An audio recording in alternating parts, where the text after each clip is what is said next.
जिंदाबाद जिंदाबाद। पशुपत राय जिंदाबाद। जिंदाबाद जिंदाबाद। कांग्रेस पार्टी जिंदाबाद। जिंदाबाद जिंदाबाद। कांग्रेस पार्टी जिंदाबाद। जिंदाबाद जिंदाबाद।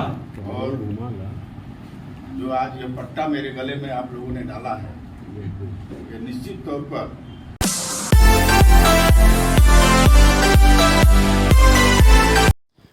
नमस्कार। खबर गाजीपुर से। भारतीय जनता पार्टी के पूर्व विधायक पशुपति नाथ राय ने सर आपका परिचय। भारतीय जनता पार्टी से इस्तीफा देकर के आज कांग्रेस का दामन थामा। सर आप भाजपा छोड़कर कांग्रेस में आए, आपकी क्या योजनाएं हैं? योजनाएं कांग्रेस को मजबूत करने की योजना है। भारतीय जनता पार्टी जो अपने रास्ते से भटक गई है, पूंजीपतियों की पार्टी हो गई है, जहां कार्यकर्ताओं का मान सम्मान नहीं है, उपेक्षापूर्वक रवैया है, ऐसे पार्टी को त्याग करके मैंने कांग्रेस पार्टी को ज्वाइन किया।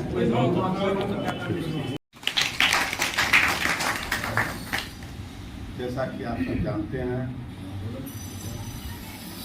सक्रिय राजनीति में जब से मेरी भागीदारी हुई है, 1980 से मैं भारतीय जनता पार्टी के साथ हूँ। एक लंबी यात्रा करने के पश्चात या कांग्रेस कमेटी के साथ जुड़ने का मेरा निर्णय हुआ।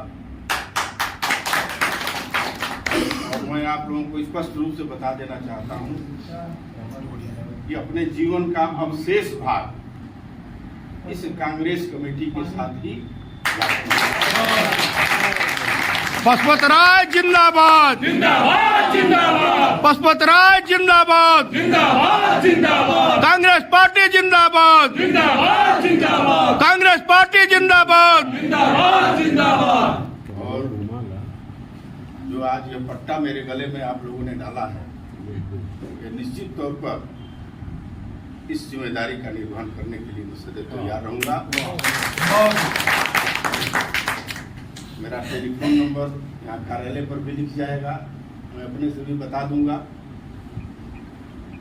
जब भी आपको जरूरत होगी आप उनको टेलीफोन करेंगे, टेलीफोन पर तो मैं आपके साथ उपस्थित हो जाएगा। इसके अलावा भी जहां आप बुलाएंगे वहां मैं पहुंच जाऊंगा। ये मैं आपको अब जो वक्त आया है कांग्रेस का वक्त तो सदैव रहा। आप जो भारतीय जनता पार्टी का चढ़ान देख रहे हैं, यह चढ़ान नहीं है, ये बाढ़ का उफान है। इसको बहुत जल्दी ही वापस जाना है। जितनी तेजी से बाढ़ आती है उतनी तेजी से वापस भी होती है। वह भारतीय जनता पार्टी का असली स्वरूप है। जिस पंडित दीनदयाल जी के आदर्शों पर चलने वाली भारतीय जनता पार्टी हुआ करती थी, जिसके साथ अपनी आस्था और विचार रख करके हम लोगों ने साथ देने का मन बनाया था, वह भारतीय जनता पार्टी अब नहीं रही। अब भारतीय जनता पार्टी लुटेरों की पार्टी हो गई है, जिसके नेतृत्व करता सिर्फ दो हैं, अमित शाह और नरेंद्र मोदी। अब इनके नाम लेने की भी कोई जरूरत नहीं है।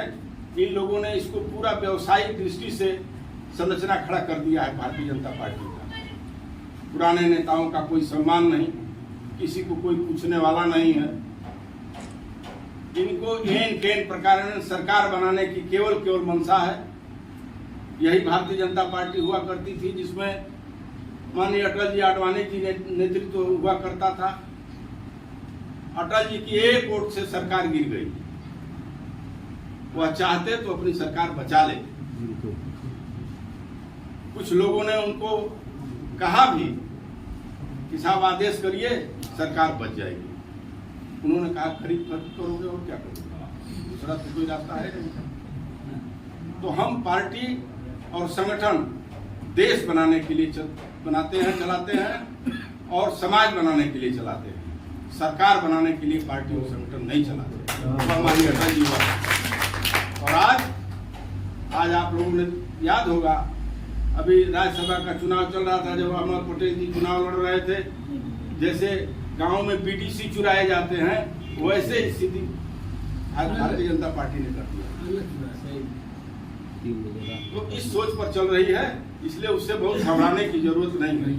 वास्तव में हमको थोड़ा और मेहनत करने की जरूरत है। आप सभी यहाँ जिम्मेदार साथी हैं और मेहनती भी हैं, जैसा कि देखने से हमको लग भी रहा है। तो बहुत घबराने की जरूरत नहीं है, घर से थोड़ा निकलने की जरूरत है, समय देने की जरूरत है। और आप कहीं दूर न जाएं। आपको अगर मंडल की जिम्मेदारी दी गई है तो केवल मंडल के बीच में आप लोगों के सुख दुख में पहुंचने का काम करें। एकमात्र आपकी उपस्थिति हर जगह अनिवार्य होनी चाहिए, इस बात का ध्यान रखें।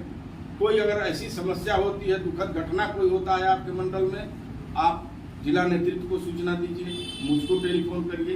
अगर हम लोग 5, 10, 20 की संख्या में उसके दरवाजे पर पहुंचेंगे तो निश्चित तौर पर आपका भी मान सम्मान बढ़ेगा और हमारे पार्टी का भी संगठन मजबूत होगा। ये सब जैसा कि प्रैक्टिकली, हम कोई नेता नहीं है, हमने प्रैक्टिकली इस बात का अनुभव किया है कि यदि आप चलते रहेंगे क्षेत्र में, समाज के बीच में उठते बैठते रहेंगे तो समाज आपको छोड़ने वाला नहीं है। समाज तो केवल सम्मान चाहता है, इसलिए आप समाज का सम्मान करें। और जहाँ तक हम लोगों का सवाल है, हम लोग भी आप लोगों का सम्मान करेंगे हर तरह से। मैं नेता नहीं हूँ, मैं आपके साथ सिपाही ही हूँ और सिपाही की हैसियत से आपके साथ कंधा से कंधा मिलाकर लड़ने के लिए ये आप जब भी खोजेंगे मैं आपके साथ खड़ा मिलूंगा, इन्हीं चंद शब्दों के साथ। और आज की तारीख में मैं बहुत कुछ नहीं कहूँगा, समय सबका जवाब देता रहता है, लेकिन मेरा ये सिर्फ इच्छा इसी, आज जो कांग्रेस में मैं आया हूँ तब से, आज करीब 18 तारीख को मैंने ज्वाइन किया। वैसे इसकी पीड़ा मुझको पहले से भी थी, बड़े भाई साहब से बराबर में चर्चा करता था। मुझको जो लगता था कि हमारे कांग्रेस में सिर्फ इसी बात की कमी है कि हमारी उपस्थिति क्षेत्र में नहीं होती, चाहे जो का, इसके बारे में आप लोग ठीक से जानते होंगे, लेकिन उपस्थिति हमारी नहीं होती है। तो हम सुख में हमको कोई बुलावे तो भले हम जाएं, लेकिन दुख में बिना बुलाए भी अगर हमको जानकारी मिल जाए तो हमको जाना चाहिए। और कोई अगर आपके ब्लॉक में कोई दुर्घटना हो गई तो आप अकेले नहीं हैं, आप तुरंत जिलाध्यक्ष जी को सूचना दीजिए। जिलाध्यक्ष जी हम लोगों को 2-4-10 लोगों को कहें, जो जहाँ से रहे वहीं से वो आपके साथ वहाँ पहुँच जाएगा, तो निश्चित तौर पर आपका मान सम्मान बढ़ेगा। इन्हीं सब शब्दों के साथ आप सबका हृदय से आभार प्रकट करते हुए, वंदन करते हुए, और नंबर मैं यही माननीय अध्यक्ष जी को दे दूँगा, यहाँ से उपलब्ध हो जाएगा। बाकी बहुत लोग तो परिचित भी हैं। और एक चीज़ का और मैं निवेदन करूँगा कि मैं अभी आप लोगों के परिवार में नया जुड़ा हूँ, तो